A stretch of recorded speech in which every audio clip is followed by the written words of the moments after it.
Hey everyone, and welcome back to Hack and Hustle. I'm Anthony Johnson. And I'm Brad Rager. And joining us today is my friend Jonathan Sabatini. Jonathan has been a longtime seller and sales leader on the channel side of cybersecurity and is currently CRO at Consortium Networks. John and I recently caught up on what he's building over at Consortium, and it struck with me that so much about what they are doing internally has lessons and implications for what they do externally, which is building trust with customers. Because at the end of the day, that's what a VAR does. So I thought it'd be great to have Jonathan on the show and share some of his hard-won learnings on building culture and building trust. Jonathan, welcome to Hack and Hustle. Great to have you here, man. Hey, thanks for the invite, guys. It's great to be here. Cool. So I know you guys are both Atlantic Coast folks, and I think you may have met before. I don't know. Jonathan, you ever sell AJ anything in your long career? I can't say I've had the privilege personally, but we've got a few mutuals that keep us pretty closely connected. Nice. And hey, I was looking at your LinkedIn and I didn't realize you started back in the day as a recruiter and I kind of went the opposite direction. So I'm wondering what you learned a long time ago that my dumb ass has not apparently learned. You might be the smart one, man. I mean, when you put it like that, and I look at you, maybe they kicked me out. Maybe it's the other way around. But yes, that is definitely where I cut my teeth and learned a lot, right? Learned a lot about people and sort of that art of building trust and the importance of keeping people at the forefront, for sure. I would say both are all about people, right? At the end of the day. I saw this interesting fact research thing where they had a group of people who were really well liked, and they had a group of people who were really high IQ, really smart people. And after 20 years, they tracked them. The people who were well liked made a lot more money than the people who were really smart. So I love this topic because, there's the notion of VAR. Everyone's always wondering what does a V mean? Right? Because it's supposed to be value. But is it? And I think that when it comes to recruitment, when it comes to resellers, there are few organizations that actually add that value, right? So going into that, we talk a lot about, selling into cyber, building trust. How do you think about it? What's particularly relevant for VARs, and how do you think about what trust means? Because you've seen the gambit, and before this, we were talking a little bit about some history, and not everyone's all about trust. So what does it really mean to you, and how does somebody go about that? No, fair question. And that value term, right, I think has been stretched pretty thin over the years, just with the evolution of the market. But, trust, I don't know, one of the most, if not the most critical elements of success in any kind of business relationship. Then you add cyber to it, right? And it becomes even more important. I think it's kind of funny because we spend, as an industry, so much time talking about speeds and feeds and widgets and capabilities. But at the end of the day, it's the people that make the difference, right? And particularly in the channel, I would say, as it relates to trust, you've got this dynamic in relationship where the end user, the client, right? You've been in this position, AJ, where you're at sometimes staking your career on choices, on decisions, right? And basing them on an individual or a company's word, right? Them telling you they can deliver. If you remove trust from that equation, I mean, what are you doing? That's your livelihood. That's your career at stake. Yeah. No, it's true. I guess, what does it look like if we take both sides of the coin? What does it look like when it's bad, and what does it look like when it's good? Right? Almost like what does it feel like, right? What are your thoughts on that on that question? Yeah, I think let's start with good, right? That's a little bit more appealing, and then we can bash on the bad maybe afterward. But I think the best folks are viewed as an extension of your team, right? As the end user's team, they're viewed as one of their own, part of the crew, maybe badged if it makes sense this day and age. But that trust isn't even a question, right? Because that person spent however much time needed prioritizing the client's success over their own needs, right? Over their own goals and objectives, whether they're financial or intangible by any stretch.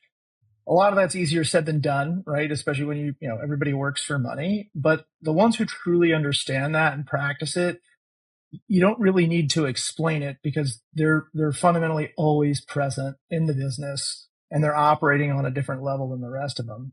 The bad ones, I mean, you could probably describe this better than me in a lot of cases from your previous roles, but the bad ones are on the outside looking in. Maybe they get an at bat, maybe they get a pitch, but they haven't taken the time to understand your business. They haven't figured out what truly matters to you, success criteria, what your next 3 to 5 years look like in terms of objectives and where you want to take the business. And for that, you're probably not doing business with those folks if you don't have to.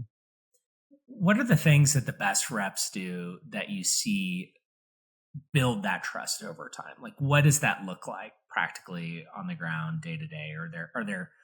Are there things that you've seen that have been really meaningful or impactful where a buyer says, he's my guy.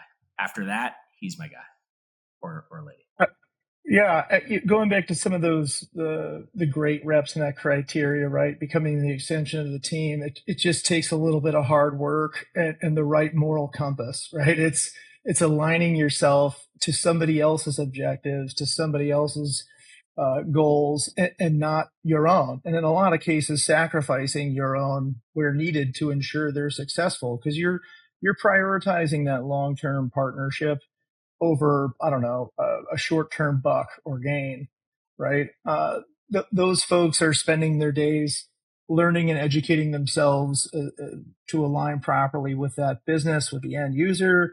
And when they're not in front of the client, they're out there grinding on behalf of the client, right? Making sure they're getting the best possible support, price, ongoing, ongoing intimate type of relationship with that supplier or vendor, and making sure that for years to come, they're in the best possible position.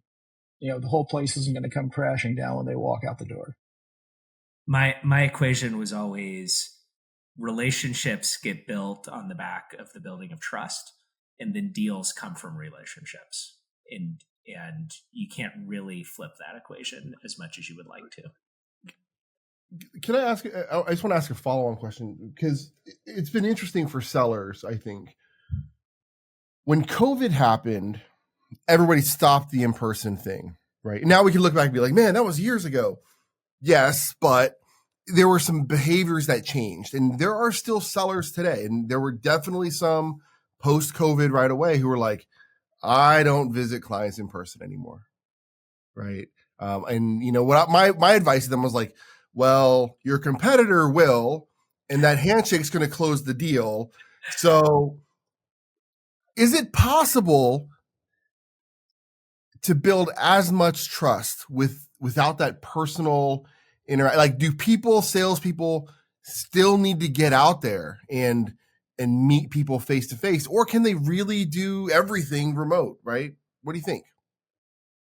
I mean, it depends on what you're trying to do, right? I think, to Brad's point in the equation of trust leading into a relationship and one not really existing without the other, it's pretty hard to build a real relationship, over a camera or just over the phone.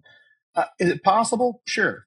But in order to really establish trust, to build a bond, I mean, you got to get to know somebody, right? You've got to be with them in person. And I'm a big believer in being in front of people as much as possible. I think we've designed a lot of our setup over here to ensure that the entire company can be in front of partners, in front of clients as much as humanly possible, because, that's where the trust and relationships really come together. Let's talk a little bit more about what you're building over there. I've been following on LinkedIn. I've seen a lot of good people that I know heading over your way, which is awesome. What's kind of the motivating philosophy behind how you're building the team, Jonathan? Yeah. So look, I'm super fortunate, right? I walked into an amazing company. I can't and won't take any credit for the build per se, right? This place existed long before I showed up. In reality, I'm just the the guy standing over the fire that was already roaring with a gas can, right? The philosophy, simply put, is like we have a client for life mentality. We value the long game, the long term relationship over near term profits. Um, this entire company, including the back office, receives customer service training from the Ritz Carlton. We practice what we preach, right? It's not just a slideshow that says, "Hey, we can do all these things for you," and then you get a totally different experience. We live and breathe it. So how does that translate to the internal culture of how you guys work together? Because I think that's a big piece of where, sometimes it's almost like you walk into a house, and if like the parents are fighting, you can feel the tension, and like you go to work with a vendor or a partner, and customer success and sales are fighting. You're like, okay, I'm just in the middle here. I just want to buy my thing and get out of here, guys. Right? Like how does that translate to the culture inside of for you guys? Yeah. We've all been in those scenarios, right? I think uh, going back to some of the things we all subscribe to here, again, everybody doing the same sort of training, and then I go back to sort of the design structure, right? We're very agile, not just because of our size, but the way we're set up organizationally, so that we can maximize field time from every business unit, right? And being sort of flat in that regard eliminates silos, eliminates middle management and things that are you see as those barriers that exist within companies, and can lead into that conflict or friction that you see between different departments that, when all working in harmony, make the best companies the most successful, right? So a big goal of ours is to keep that unification and all of us rowing in the same direction. Yeah, I think at the foundation, uh, Consortium at inception, right, was actually never intended to be a reseller. It was founded with the goal of facilitating conversations and best practices in the industry for CISOs, to ensure CISO success. Hence the name, Consortium Networks. Again, none of that I will take any credit for. I'm just the guy with the gas can, but we have no intention of changing any of that. It's just scaling it. Let's talk about scaling, because I think it can be really hard to hold on to a culture as you're growing quickly. Um, what's your approach to hiring? Like, how do you gauge whether somebody is going to be additive or subtractive from the culture as you're hiring folks? Like, how do you think about that intersection of scaling and culture? Yeah, so we keep a lot of people involved in the hiring process. Fortunately, we've partnered with a really amazing talent acquisition firm. They spent, I don't know, 3 to 4, maybe even upwards of 5 weeks just learning the nuts and bolts of the company and interviewing existing employees prior to even engaging in launch and search and those sorts of things. And they helped us build this sort of golden image of what we call like an ICP, right? Like the ideal candidate profile. We've kept that as our golden image or our blueprint, and we stick to it. So we even if there's a shiny object or a distraction, if they don't meet the, call it like internal and external criteria that we're looking for, we move on. Nothing against that person, but we need it to be a match both ways to ensure our success and the client's success. If those things don't link up, then we do our best to try and vet that pretty quickly. And then through the interview process, I don't know, I like to go with the sort of eyes wide open mentality. I want people coming into the organization on day one to feel like they've been here for a week or two, not that they're just trying to meet the first person for the first time, that they're 10 or 15 people they already know, even if they didn't know them from prior lives. So I think we do a nice job of not waterboarding candidates, with too many interviews, but giving them many different views and introductions to people that are here today. What are the most important things you're looking for? Well, now you're going into my golden image a little bit. I don't know if I'm giving away all my secrets, right? You look at sort of top success criteria. Luckily for cyber today, in the community, reputations are kind of built and stuck with people for better or worse throughout their career. So where we can lean onto those things and look for historicals, where success has been found and how it was done. Just because someone was a high performer, at company X doesn't mean they're going to be a high performer here. Nothing against them or us. It's just, again, we have to make the internal and external profiles fit. So we're looking at those sorts of things, where we can lean into the community. Again, leveraging the network of people makes it a little bit easier, right? Helps on that, going back to that trust variable. Um, Outside of that, I can't say the criteria is all that special as you would look for a seller or high performer. It's more the matches to the culture of our organization and sort of our core principles. I think cultural fit's always a really important piece, but you mentioned something that's I've always found interesting. I personally always discredit, maybe discredit's the wrong word. Like if somebody was a top performer at Splunk in 2013, I'm kind of like everybody was a top performer at Splunk in 2013, right? Like they're like, oh my goodness, like I crushed it selling Microsoft Windows when it first came out after everybody else was buying it. I'm like, okay, well, like you didn't have to go hunt, right? Like, so those are different things, which kind of gets into you guys filter the candidate, you find somebody who's a good cultural fit, but nobody's perfect. So how do you keep growing them? Like you mentioned the Ritz-Carlton thing, which I think is interesting because I didn't know Ritz-Carlton has a customer success training program available to people, but that kind of makes sense. But like, is it tools? Is it things that you guys have built? Is it programs? Have you cobbled it together? Or is it something you kind of like you purchased? And like, how do you think about coaching and developing your reps? Yeah, it's critical, right? Because the ones that receive that sort of continuous support and development, you can see it and you can feel it as an end user, right? And as I sit in the organization as a leader, or even for your peers, right? What existed here before I showed up was this sort of camaraderie where everybody helped one another, right? The company's success was at the forefront of what everyone was doing, above and beyond individual success, which is kind of rare in very rare in a high performance sales culture, right? Usually you get you get the tunnel vision. It's folks that are out to kill for their number. In this case, something that I found really attractive here was this sort of one organizational goal that everybody got behind, and they knew that their individual contributions were helping lead up to that. Um, in the continuous development front, I think the way we're structured really helps with this because we're relatively flat, so that allows myself and other leaders in the company to be really engaged in the field, in the game, with the sellers on a day-to-day basis.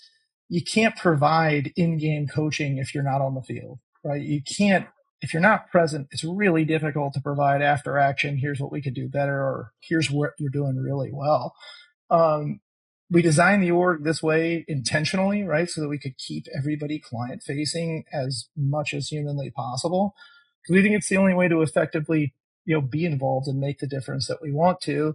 And I think that's what helps with the continuous sort of development front. The other thing I would say is just the human support, right?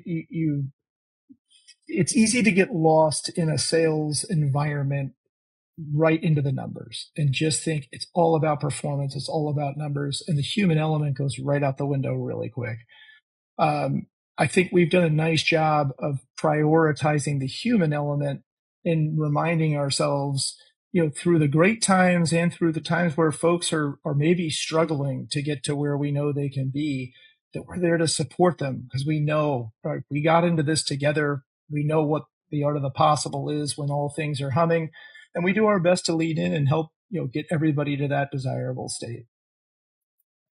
Makes sense. Makes sense. We talked a little bit at the beginning about the V and VAR and where that's going, right? And we've talked a lot about building trust. As you think about this industry that you sit in, where do you think it's going? How's the model changing? I know you guys just did an acquisition. I thought that was pretty cool. Maybe you can talk about that a little bit. But where do you see the V and VAR going, and how are you guys trying to get ahead of that? Yeah, like you said, we talked about it a little bit. It's really the evolution of the marketplace as a whole, right? The landscape has evolved dramatically, not just in the past 2 years, but 10 to 15 as well, right? From a tight knit ecosystem of a couple dozen vendors to this expansive network of thousands of OEMs that are the big platform players down to the widgets that no one's even heard of yet coming out of stealth. And, the traditional sort of VAR model, I think, got stuck a little bit, right? It aligned very closely with vendors because it was hard to scale against an ecosystem that expanded that quickly and that vastly. Um, and instead of expanding with it, you're aligning to a vendor, you're promoting a solution that fits the portfolio and kind of building services and solutions for sale, right? For people to purchase so that you can grow with this industry. A lot of the times though, those solutions don't align with what the client needs because, custom scares a lot of people. But at the end of the day, most clients, despite size, scale, vertical, like they are very unique, even two that look very much the same, especially in this digital world. Um, you know, that kind of model with those kinds of solutions, in my opinion, it just has compounding effects on the ecosystem, right? That ultimately lead, in some cases or most, to excess spend and let's call it like suboptimal outcomes for end users, right? Compared to what they're shelling out for those solutions. Um, I'd say our approach is a little bit different, right? At the center of our relationship with a client is a piece of proprietary tech called Metrics That Matter. It's a cyber decision platform. It provides a holistic view of the end user's cyber risk posture, their cyber exposure, control effectiveness, utilizing their tech stack and the maturity scale of how well they've implemented it, impact of roadmap initiatives, more and more, right? List goes on.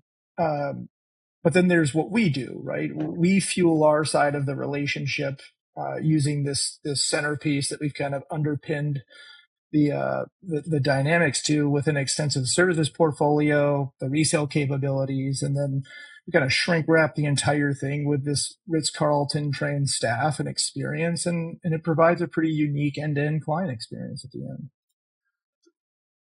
So I don't know that I'm going to have an interview where I don't use the word AI somewhere, right?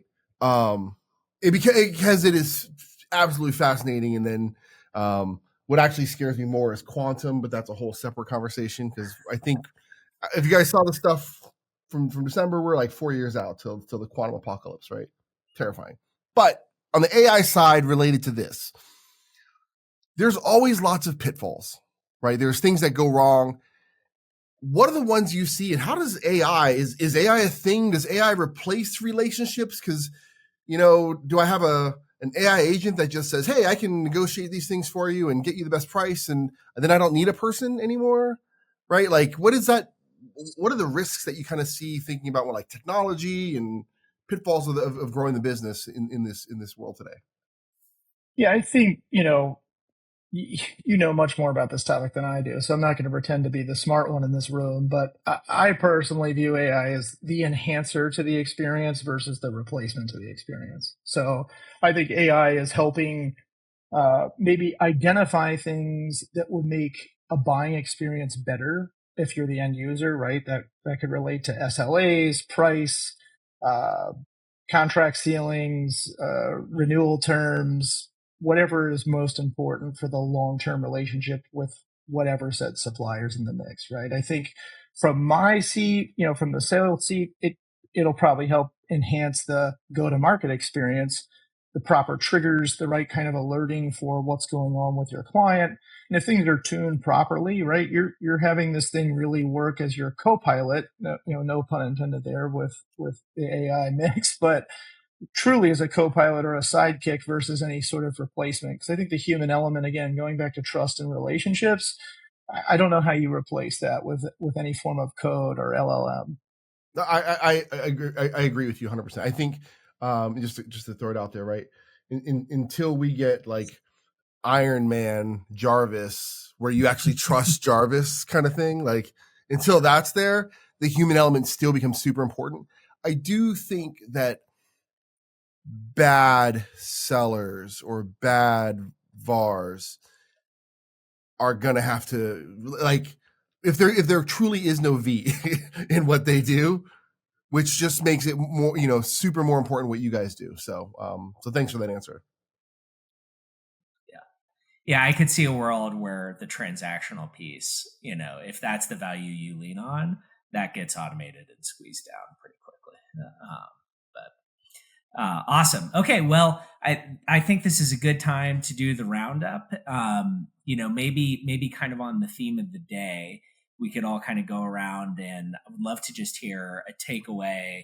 Maybe a piece of advice for sales leaders or sales reps on kind of that building trust and maybe that connection internally, which is certainly something you think about a lot as a leader. Jonathan, you wanna start us off? Yeah, I think, as you're scaling any kind of organization, specific from the sales leader point of view, I'd say clearly define that blueprint, that gold image, the person that fits your culture, your company's mission, and defines sort of who you are, right? That's your brand. That's the person that is responsible for the client relationship, the success of the deal, or whatever you want to call it.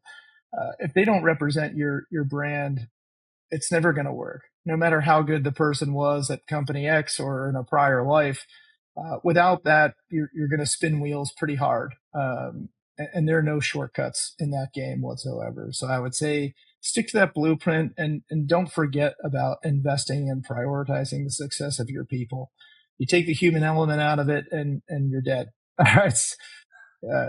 Keep that at the forefront. That's great. For me, Brad, I think this conversation kind of like gave me a different definition of what good customer success or a good relationship is. So as John was talking, I'm like, is a good relationship somebody I call when I need something? And I'm like, it could be, but a good relationship is somebody I call when things go bad. And I'm like, oh, I need help with this, right? And everything, John, you were kind of laying out, I'm like, man, if somebody's trained on that and has that ethos, like that's who I want to call when things go bad, right? Who actually cares about me, and not just when I need something, right? And so it's kind of giving me that definition of like, how do you hire sellers and people to be the people that get that call when things are going bad? So that's my takeaway. I think for me, the thing that I think is lacking, I think there's two things lacking a lot. So I'll kind of take the counterpoint to it, which is I don't think there's enough systems thinking, and I don't think there's enough kind of time horizon thinking past the immediate quarter. And I think those two things are related to each other, right? Like I think that there is this equation out there in the world where people want to feel valued, they want to be invested in, they want to be supported, they want to learn, they want to grow, they want to deliver for their customers, and they want to be enabled to do that. And those are the things that build trust.